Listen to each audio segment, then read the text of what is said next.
2026 নির্বাচনের আগে বিষ্ণুপুর সাংগঠনিক জেলায় বিজেপির ব্যাপক ভাঙন। বিজেপির একটি গ্রাম পঞ্চায়েত দখল করল তৃণমূল।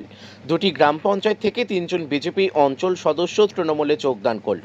সদস্যদের ভয় দেখিয়ে যোগদান করিয়েছে দাবি বিজেপির। সভামঞ্চ থেকে স্থানীয় বিজেপি বিধায়ককে হুঁশিয়ারি দিয়ে জেলা তৃণমূল সভাপতি বলেন, এবার ডুগডুগি বাজাবো আর বাদর নাচাবো, যেমন জাত তেমন বাস। তৃণমূলকে খোঁচা বিজেপি বিধায়কের। সামনেই 2026-এর বিধানসভা নির্বাচন, তার আগে বিষ্ণুপুর সাংগঠনিক জেলার সোনামুখী বিধানসভায় বিজেপির ব্যাপক ভাঙন।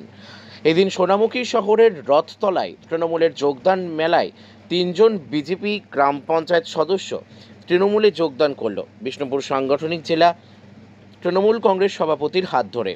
সোনামুখী ব্লকের মানিকবাজার গ্রাম পঞ্চায়েতে, যার মোট আসন সংখ্যা 9, বিগত পঞ্চায়েত নির্বাচনে 5টি আসনে জয়লাভ করে বিজেপি এবং 4টিতে জয়লাভ করে তৃণমূল কংগ্রেস। স্বাভাবিকভাবেই একক সংখ্যাগরিষ্ঠ নিয়ে পঞ্চায়েতের বোর্ড গঠন করে বিজেপি।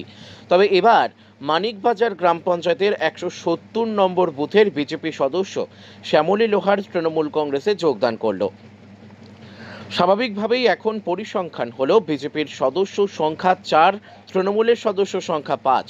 অর্থাৎ কিছুদিনের মধ্যেই এই গ্রাম পঞ্চায়েতে অনাস্থা ডেকে তৃণমূল কংগ্রেস নিজেদের বোর্ড গঠন করবে। অন্যদিকে সোনামুখী বিধানসভার বিজেপি বিধায়ক দিবাকর ঘরামি এলাকার গ্রাম পঞ্চায়েত অর্থাৎ পূর্ব নবাসন গ্রাম পঞ্চায়েতে বিগত পঞ্চায়েত নির্বাচনে 23টা আসনের মধ্যে বিজেপি জয়লাভ করে 16টিতে। তৃণমূলের আসন সংখ্যা ছিল 7টি। তবে এই দিনের তৃণমূলের যোগদান মেলায় পূর্ব নবাসন গ্রাম পঞ্চায়েতের 121 নম্বর বুথের বিজেপি সদস্য জ্যোৎস্না চৌধুরী এবং 111 নম্বর বুথের বিজেপি সদস্য স্বপ্না ঘোষ তৃণমূল কংগ্রেসের জেলা সভাপতির হাত ধরে তৃণমূলে যোগদান করে। অর্থাৎ বর্তমান পরিস্থিতিতে এই গ্রাম পঞ্চায়েতে বিজেপির আসন সংখ্যা হলো 14 এবং তৃণমূলের আসন সংখ্যা বের হলো 9টি। তবে বিষ্ণুপুর সাংগঠনিক জেলা তৃণমূল কংগ্রেস সভাপতি সুব্রত দত্তের হুঙ্কার, আগামী 10 দিনের মধ্যে এই গ্রাম পঞ্চায়েত তৃণমূল দখল নেবে।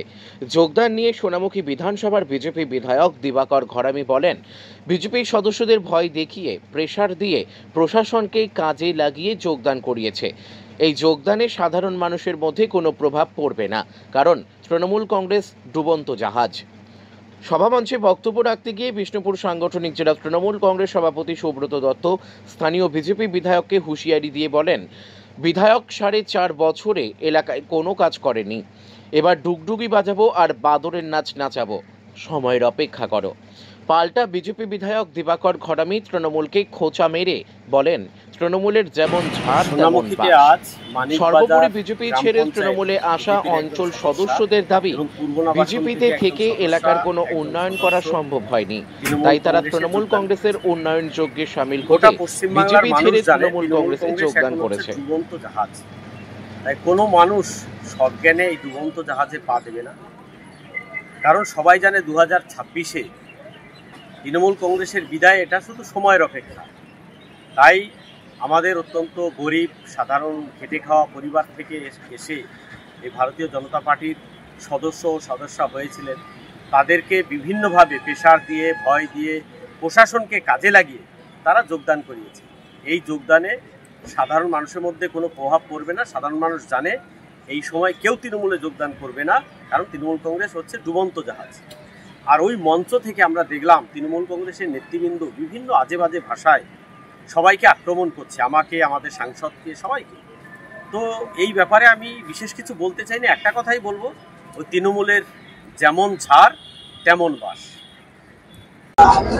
আজকে আপনি বিজেপি ছেড়ে তৃণমূল কংগ্রেসে যোগ দিলেন কেন? আমি তো উন্নয়ন কাজ করতেছি এলাকার, তো কাজ যুক্ত করতে পারছি না। 100 দিনের কাজ নেই, আবাসে টাকা নেই। এবারে জনগণ, মানুষ, আমার বুথ এলাকার মানুষ ভোট দিয়ে যাতে কাজ করি, মানুষ সেবা করতে পারি, এবার সেই সেবা নানান জায়গায় বাধা প্রাপ্ত হচ্ছি। তার জন্যই আমি ওই দলে থাকার কোনো পরিকল্পনায় যে দিদির উন্নয়নের এতে এসে, মমতা ব্যানার্জির এতে এসে, তৃণমূল কংগ্রেসটা এসে যদি মানুষের সেবা বা কাজগুলো করে উঠতে পারি সেটাই দেখছি। কারণ এইগুলি তো আমাকে জিতাইছে, মানুষ ভোট দিয়েছে।